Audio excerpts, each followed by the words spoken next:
તો ક્યારના સપ્તાહ સાંભળીને પણ વિયા હતા ને અત્યારે આપણે કથા સાંભળવાશું સપ્તાહ સાંભળવા જવાનું છે. તો એમ કહેવાય કે આપણે ઠાકરદાની જાન આવવાની છે, તો આપણે ઠાકરદાની જાનમાં બધાને જવાનું છે. તો સરસ મજાને તૈયાર પણ થઈ ગયા છીએ. અમારા ગોપીબેન તૈયાર થઈ ગયા સરસ મજાની સાડી પહેરીને. તો બધા આજે એમ કહેવાય કે સાડી પહેરવાના છે. આપણે કે સાડી પહેરી નથી, આપણે જો ડ્રેસ પહેરો સરસ મજાનો. તો હવે આપણે જવાનું છે. તો સાવા દેવી સપ્તાહ સાંભળવા અને જાનમાં ભૂમિની અંદર બંને સામે સામે સામે મહાયુદ્ધ પર સરાક્રમ ચાલુ કર્યું છે. આજે મથુરા વાસીઓ કંસનો નહીં કૃષ્ણનો જયજયકાર કરવા લાગ્યા, કારણ કે આટલા વર્ષોથી આ કંસના ત્રાસથી એટલા બધા ટ્રાઇમાં બધા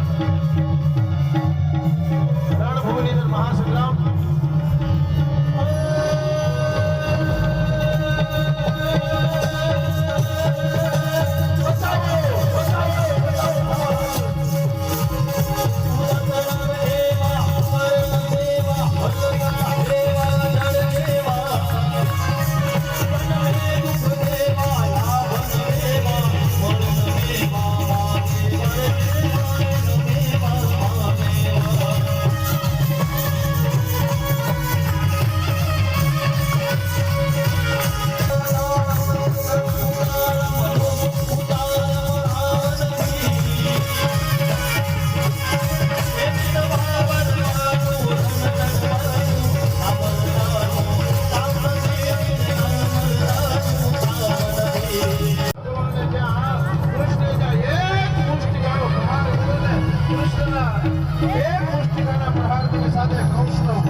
તો આપણે જો સપ્તાહ સાંભળીને વિયા છીએ, અને જો આપણે ઠાકરદાને રૂકમણીના લગ્ન હતા, તો અત્યારે આપણે વિદાય દઈને વિયા છીએ. તો આપણે ઘરે વિયા છીએ. તો હવે ઢોરમાલને આપણે દોવાના પણ થશે, તો દોઈ લેવી અને રસોઈ પણ બનાવવાની નથી, તો રસોઈ પણ બનાવી નાખવી. તો આજનો આપણે પૂરો કરી છે. કમેન્ટમાં કહેજો કેવો લાગ્યું.